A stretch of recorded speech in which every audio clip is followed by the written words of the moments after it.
Good afternoon, St. Francis. Again, a special posting on this Friday, July the 2nd, 2021, Friday of the 13th week in Ordinary Time, 13th week of the year.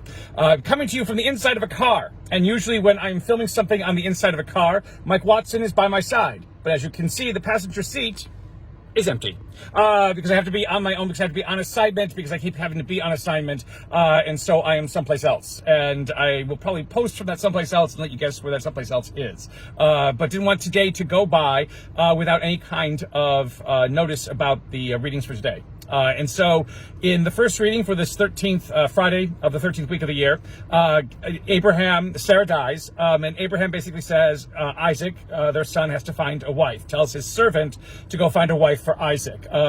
The thing is that if they find someone who is unwilling to be Isaac's wife, who doesn't want to have anything to do with Isaac, Isaac is not to go back to Ur of the Chaldeans, where Abraham came from, that the promised land is now his home. The Holy Land is now Isaac's home, and that is the place from which God will establish the great nation God has promised Abraham, who said yes to God first. And so the servant goes off with Isaac, and eventually it is not necessarily Isaac who finds a wife, but a wife who finds Isaac, and that is Rebecca.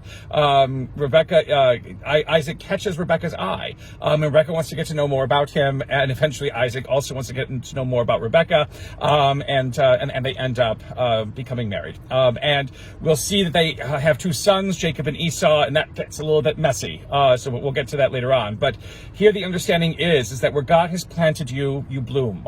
Again, that little old saying is true. You don't go back, you only go forward.